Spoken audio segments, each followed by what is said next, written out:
राणा अयूब जी, रोना बंद कीजिए। आवाज यहाँ तक आ रही है। दोस्तों, 6 दिसंबर का दिन नहीं आता और इस्लामिस्ट लॉबी सुप्रीम कोर्ट और इसके माननीयों को इररिलेवेंट साबित करने में लग जाती है। इसी कड़ी में राणा अयूब ने फोटो शेयर की है, जिसमें सुप्रीम कोर्ट के एक बेंच की फोटो है, जिसमें उन्होंने विवादित ढांचे के टाइटल सूट पर फैसला दिया था। पोस्ट का कैप्शन दिया गया है 6 दिसंबर। पर सवाल यह है कि यहाँ पर ये राणा अयूब 6 दिसंबर की बात क्यों कर रही है। इन न्यायाधीशों ने 6 दिसंबर पर हुए विवादित ढांचे के गिराए जाने पर कोई फैसला नहीं दिया।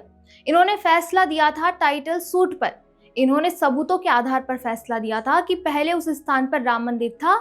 यह फैसला पूरी तरह से हिस्टोरिकल और आर्कियोलॉजिकल फैक्ट्स पर आधारित था।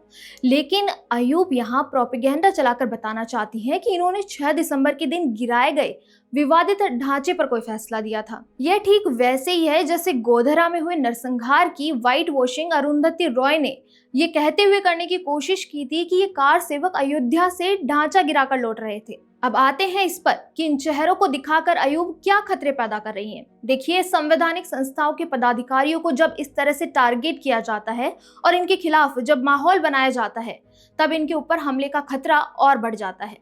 हमने पहले भी देखा है कि इस्लामिक आतंकवादियों ने कैसे राइटर्स, एडिटर्स, लीडर्स की हत्या की है या करने की कोशिश की है। ऑपरेशन ब्लू स्टार से जुड़े कई भारतीय अधिकारियों और राजनेताओं को बाद में सिख चरमपंथियों द्वारा निशाना बनाया गया। जनरल अरुण वैद्य, जो 1984 में ऑपरेशन ब्लू स्टार के दौरान भारतीय सेना के प्रमुख थे, उनकी 1986 में पुणे में गोली मारकर हत्या कर दी गई।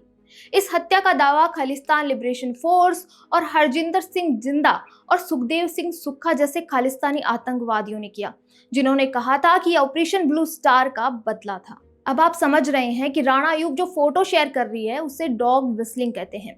ठीक वही काम जो समय समय पर मोहम्मद जुबैर जैसे लोग कर रहे हैं।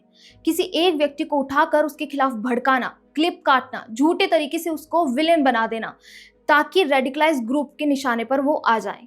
हर 6 दिसंबर को यही रोना है। रोते रहिए, कोई समस्या नहीं है, पर डॉग विस्लिंग करके जो आप ये अनरेस्ट फैलाने की कोशिश कर रहे हैं, वो अब विक्टिमहुड के पीछे छिपाया नहीं जा सकता।